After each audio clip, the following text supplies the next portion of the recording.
जी, आज हम Punjab government rules, business rules हैं जो 1974 के, उसका कुछ पार्ट रह गया था, वो आज हम कंप्लीट करने लगे हैं। सबसे पहले हम रूल 3 की बात करेंगे, जिसमें ये बात की गई है कि कारोबार को कैसे एलोकेट किया जाएगा, मतलब कौन से डिपार्टमेंट में किस तरह से काम एलोकेट करना है। इस हवाले से डिफरेंट डिपार्टमेंट्स को कॉन्स्टिट्यूट किया जाएगा, ठीक है, जो कि स्पेसिफाइड है स्केड्यूल 1 कॉलम 2 के मुताबिक, उसके मुताबिक डिपार्टमेंट्स को स्टैब्लिश कर लिया जाएगा। ठीक हो गया। उसके बाद चीफ मिनिस्टर जितने चाहे डिपार्टमेंट्स को कॉन्स्टिट्यूट कर सकता है और उसमें तरमीम कर सकता है, जो भी वो चाह रहा है कितनी तादाद होनी चाहिए, ये डिस्क्रिशन है चीफ मिनिस्टर की।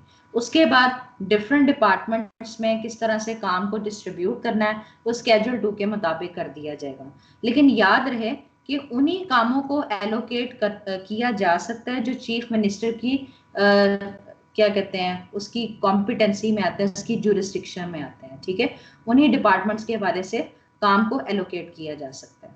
ठीक है, उसके बाद इसमें है कि एक डिपार्टमेंट का काम दूसरे डिपार्टमेंट में एलोकेट किया जा सकता है, ये भी पावर है। फिर कोई भी डिपार्टमेंट का कोई काम है दूसरे एक मिनिस्टर को उसके सुपुर्द किया जा सकता है। ठीक है, बाकी वो एक चीज रिपीट कर चुकी हूँ कि वो डिपार्टमेंट जो है वो उसकी जो सुपरविजन है, चार्ज है, वो चीफ मिनिस्टर के पास होना चाहिए। उसके साथ ही जो डिस्ट्रिक्ट गवर्नमेंट है उसको कोई भी अगर फंक्शन असाइन करना है पंजाब लोकल गवर्नमेंट ऑर्डिनेंस के तहत 2001 के तहत, तो चीफ मिनिस्टर वो भी कर सकती है। ठीक है, तो ये एलोकेशन ऑफ बिजनेस की प्रिसाइज समरी थी।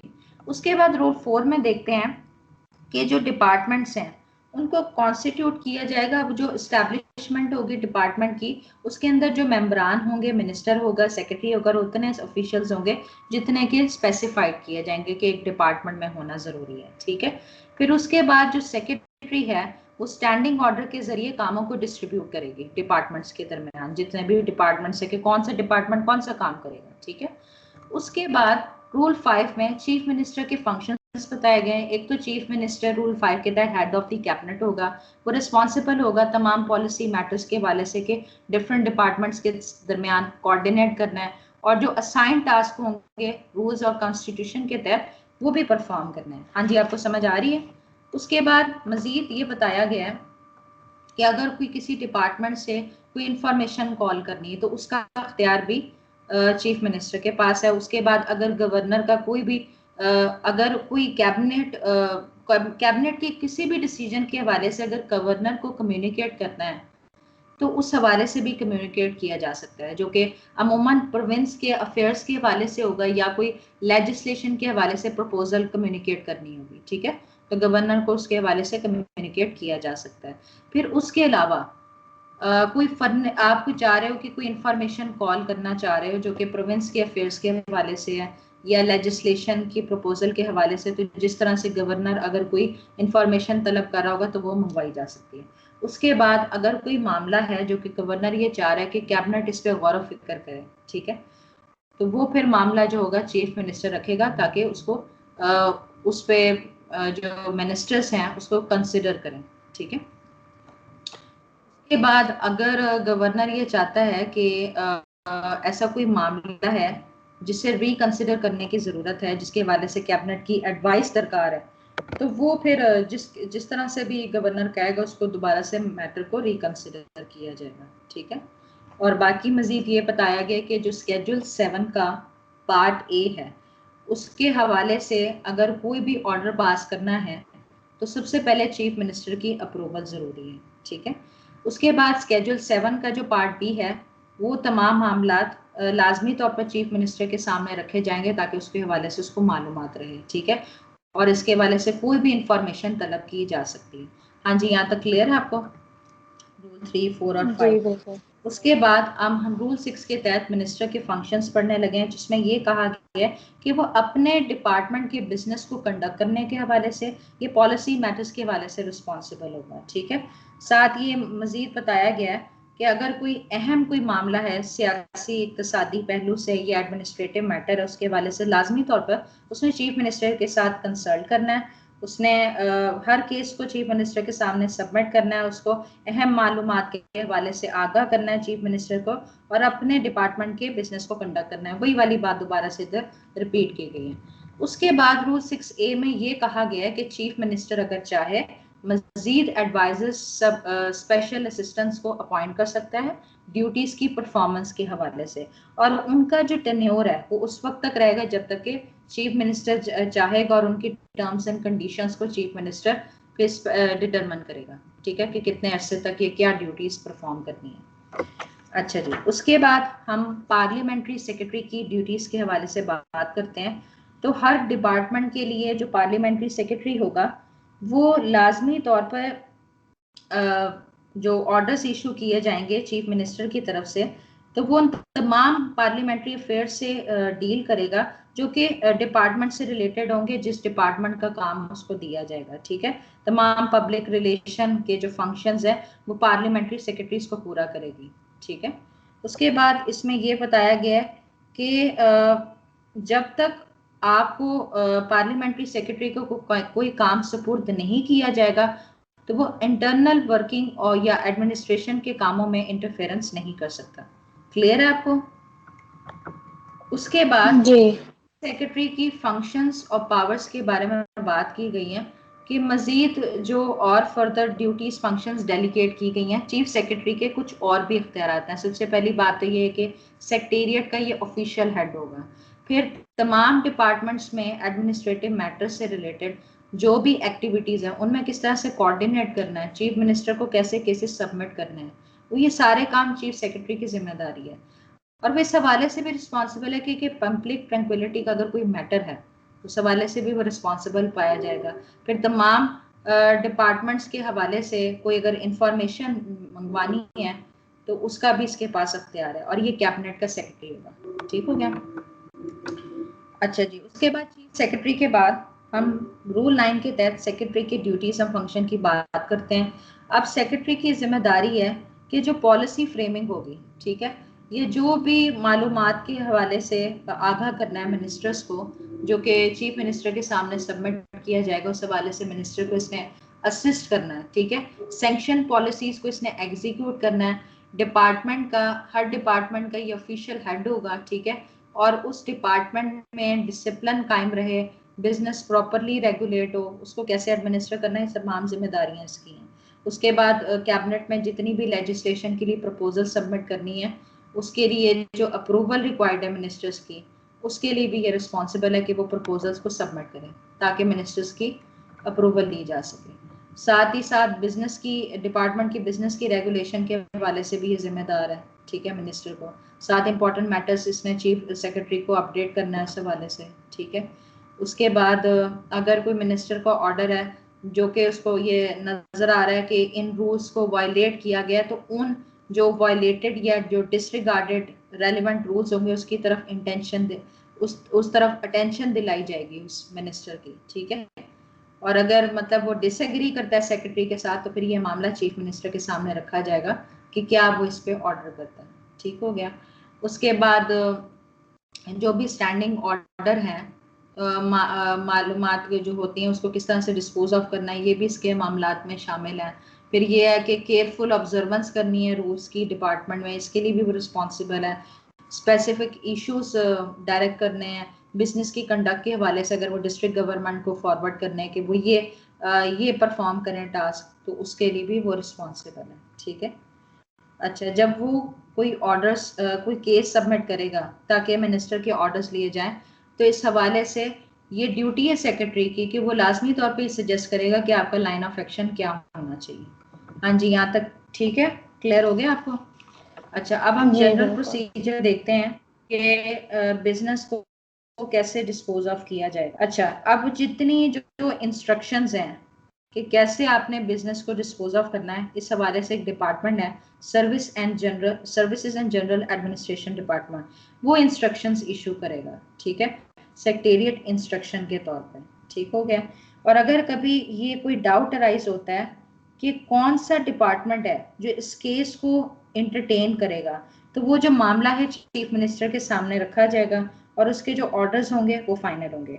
और तमाम ऑर्डर्स रिटन फॉर्म में होंगे। अगर कोई वर्बल ऑर्डर पास किया गया तो जिसको रिसीविंग होगी वो से रिटन फॉर्म में रिड्यूस कर देगा, और फिर जिस अथॉरिटी ने वो हुक्म दिया उसको उस हवाले से इतला दे दी जाएगी, ठीक है। उसके बाद अगर कोई ऑर्डर 4 क्लॉज की बात करें अगर कोई ऑर्डर लॉ रूल पॉलिसी के खिलाफ है तो जो सबऑर्डिनेट अथॉरिटी उसकी जिम्मेदारी है कि अपने से सुपीरियर को पॉइंट आउट करे कि अगर कोई रूल रेगुलेशन वायलेट हुई है। ठीक है, अच्छा जी, उसके बाद रूल 11 पे आते हैं। Orders, instruments, agreements and contracts के हवाले से तमाम जो एग्जेक्टिव एक्शन लिए जाएंगे गवर्नमेंट के, वो गवर्नर के नाम पे लिए जाएंगे। ठीक है, अगर किसी को स्पेसिफिकली एम्पावर्ड किया जाएगा इंस्ट्रूमेंट गवर्नमेंट के किसी इंस्ट्रूमेंट पे साइन करने के लिए, तो उसके ऊपर जो सिग्नेचर होंगे वो सेक्रेटरी के होंगे, एडिशनल सेक्रेटरी के होंगे, ज्वाइंट सेक्रेटरी, डिप्टी सेक्रेटरी, इन सब के दस्तखत होंगे। फिर उसके अलावा जो सेक्रेटरी के अंडर सेक्शन ऑफिसर होगा या ऑन ड्यूटी होगा, जो स्पेशल ड्यूटी पे ऑफिसर होगा अपॉइंट कंसर्न डिपार्टमेंट के हवाले से, उनकी भी अथेंटिफिकेशन ली जाएगी, उसके ऊपर दस्तखत करेंगे और वो प्रॉपर अथेंटिकेशन समझी जाएगी इस एग्रीमेंट की। ठीक है, अब क्या इंस्ट्रक्शंस हैं गवर्नमेंट के बिहाफ, गवर्नर के बिहाफ पे कॉन्ट्रैक्ट करने के हवाले से? तो इस हवाले से जो भी इंस्ट्रक्शंस हैं वो law, parliamentary affairs and human rights department की तरफ से इश्यू किए जाएंगे। हाँ जी, यहाँ तक क्लियर है मेरी बात? उसके बाद पार्ट बी में हम ये पढ़ने लगे हैं कि चीफ मिनिस्टर और गवर्नर के हवाले से जो भी रेफरेंस आता है। अच्छा, सबसे पहली बात ये है, 1 क्लॉज की बात कर रही हूँ। अगर कोई ऐसा फंक्शन है जो कि स्पेसिफिकली ये रिक्वायर करता है कि गवर्नर इसके बारे से ऑर्डर पास करें, ये उसकी स्पेसिफिक अप्रूवल दरकार है, तो फिर जो समरी जाती है ना डिपार्टमेंट की तरफ से, उसके ऊपर वो लिख दिया जाता है summary for the chief minister. ठीक है, फिर चीफ मिनिस्टर उससे एडवाइस लेगा, ठीक है, और वो केस गवर्नर को रेफर कर देगा।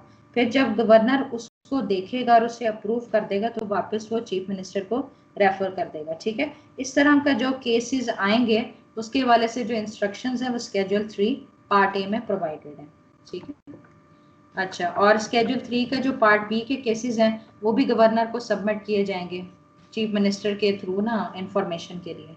अच्छा जी, क्लॉज 3 में ये बात की गई है कि ऐसे फंक्शंस जो कि स्पेसिफिकली मतलब ये रिक्वायर कोई ऐसे फंक्शंस हैं जिसके हवाले से गवर्नर की इश्यूज चाहिए, इशुएंस चाहिए कि वो ऑर्डर पास करे, लेकिन उसमें मैंडेटरी नहीं है, मतलब कि उसकी डिस्क्रिशन इस्तेमाल हो सकती है। तो फिर ये होगा जो कंसर्न डिपार्टमेंट जो समरी सबमिट करेगा गवर्नर को चीफ मिनिस्टर के थ्रू, तो वो इसमें कंसाइसली समरी लिखी जाएगी जिसके ऊपर टाइटल लिखा होगा समरी फॉर द गवर्नर। अच्छा, ये देखें जो पहला पैराग्राफ है ना उसमें मैंडेटरी प्रोविजन है और 3 क्लॉज के तहत डिस्क्रिशनरी पावर है कि वो प्रूव करना चाहिए ना प्रूव करना चाहिए। बस ये है कि जो समरी है उसके ऊपर लिखा होगा समरी फॉर द गवर्नर, उसके अंदर तमाम फैक्ट्स लिखे जाएंगे जिस हवाले से ऑर्डर्स दरकार हैं डिसीजन के लिए। ठीक है, अच्छा जी, उसके बाद इसमें ये इम्पोर्टेंट बात थी, आगे 4 क्लॉज पे चलते हैं। उसके अलावा ये है कि जो तमाम अहम मामलात हैं चाहे वो एडमिनिस्ट्रेटिव से रिलेटेड हैं, जिसमें प्लानिंग, इकोनॉमिक डेवलपमेंट, इंडस्ट्रियलाइजेशन आती है, उस हवाले से तमाम इंफॉर्मेशन के हवाले से गवर्नर को अपडेट किया जाएगा। हाँ जी, यहाँ तक क्लियर है आपको? जी। उसके बाद 12A में चीफ मिनिस्टर को रेफरेंस के हवाले से बात की गई है कि कोई भी ऐसा ऑर्डर जो कि इम्पोर्टेंट पॉलिसी से रिलेटेड है, कि कोई भी अहम मामला जिसके हवाले से चीफ मिनिस्टर की अप्रूवल ज़रूरी है, तो उसकी अप्रूवल के बगैर वो ऑर्डर पास नहीं किया जा सकता। ठीक है, इस हवाले से जो केस इन्यूमरेटेड है वो स्केड्यूल 7 में प्रोवाइडेड है, उस हवाले से चीफ मिनिस्टर को अपडेट किया जाएगा, वो केस सबमिट किया जाएगा। ठीक है, या फिर कोई इंफॉर्मेशन के लिए वो इंफॉर्मेशन मांग सकती है चीफ मिनिस्टर। ठीक है, के बाद हम डिपार्टमेंटल प्रोसीजर की बात करते हैं कि जब कोई ऐसा केस है जो कि एक से ज्यादा डिपार्टमेंट से कंसल्टेशन किए बगैर नहीं हो सकता, तो फिर ये होगा कि जो हर डिपार्टमेंट का जो कंसर्न्ड अथॉरिटी होगी, इंचार्ज होगा, वो रिस्पॉन्सिबल होगा कि तमाम दूसरे डिपार्टमेंट्स कंसर्न के साथ कंसल्ट करें। ठीक है, फिर जब तक आप इससे पहले कि आप कैबिनेट में या चीफ मिनिस्टर के सामने कोई मामला रखोगे जिसमें कंसल्टेशन की ज़रूरत है, तो सबसे पहले डिपार्टमेंट के साथ कंसल्टेशन किए बगैर ऑर्डर्स नहीं पास हो सकते और ना ही वो केस सबमिट किया जा सकता है चीफ मिनिस्टर को या कैबिनेट को। ठीक है, लेकिन अगर कोई इमरजेंसी का केस है और उसमें अप्रूवल भी दरकार है चीफ मिनिस्टर की, तो अर्लीस्ट पॉसिबल जितनी जल्दी होगा वो कंसर्न डिपार्टमेंट को उस हवाले से नोटिफाई किया जाएगा। अगर कोई डिफरेंस ऑफ ओपिनियन आ जाता है डिपार्टमेंट्स के दरमियान तो इसका फिर जो फैसला है वो चीफ मिनिस्टर करेगी। और इस हवाले से भी अगर कोई अर्जेंसी है तो किसी भी स्टेज पे चीफ मिनिस्टर को केस रेफर किया जा सकता है। अच्छा, उसमें बाकी ये है कि अगर मैंने case is referred by one department, अच्छा जब कोई केस रेफर किया जाएगा एक डिपार्टमेंट से दूसरे डिपार्टमेंट को कंसल्टेशन के लिए, तमाम जो ज़रूरी हकाइक हैं वो प्रोवाइड किए जाएंगे, क्लियरली उसमें लेट डाउन होंगे, फिर कॉपीज ट्रांसमिट की जाएंगी उन तमाम डिपार्टमेंट्स को जो कि उसके हवाले से इंटरेस्टेड हैं, जिनको उससे फ़ायदा हो सकता है। ठीक है, इसके बाद साइफर टेलीग्राम बेसिकली ना ये कोड्स में होती है, सीक्रेट जो लैंग्वेज में पैगाम पहुंचाया जाता है ना, अगर उससे कोई मुतलका है तो वो फिर डिस्पैच करके मामला भेजा जाएगा। ठीक है, साथ चीफ सेक्रेटरी के ऑर्डर्स भी होंगे, और अगर किसी डिपार्टमेंट से कोई मालूमात लेनी है तो मिनिस्टर वो ले सकता है, और अगर फाइनेंस कंसिडरेशन रिक्वायर्ड है तो मिनिस्टर फाइनेंस भी किसी से डिपार्टमेंट से इंफॉर्मेशन ले सकता है। हाँ जी, यहाँ तक आपको क्लियर है? जी। अच्छा जी, उसके बाद ये जो अभी हमने सब क्लॉज 5 पढ़ा है, सब क्लॉज 6 पढ़ा है, जिसमें सब क्लॉज 5 में लिखा है ना कि मिनिस्टर अगर चाहता है कि कोई इंफॉर्मेशन सीख करना चाह रहा है, और 6 में हमने ये पढ़ा है कि फाइनेंस मिनिस्टर कोई कंसल्टेशन चाह रही है, तो इस हवाले से अगर कोई रिक्वेस्ट आती है तो रीजंस भी रिकॉर्ड की जाएंगी। ठीक है, तो फिर जो उसमें जनरल स्पेशल ऑर्डर्स रिक्वायर्ड होंगे जो मिनिस्टर इंचार्ज होगा, और अगर किसी वजूहात की बना पर उसे प्रोवाइड नहीं किया जा सकता तो फिर मिनिस्टर को एक्सप्लेन करना पड़ेगा कि क्या वजूहात हैं कि जिसकी वजह से वो रिक्वेस्ट फुलफिल नहीं हो सकती, तो ये मामला भी चीफ मिनिस्टर के सामने रखा जाएगा।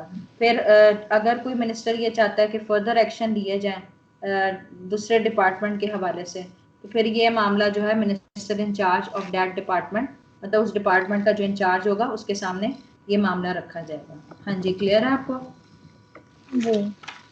अच्छा जी, उसके बाद services and general administration department का हवाला आता है कि services and general administration department के कौन कौन से फंक्शंस हैं।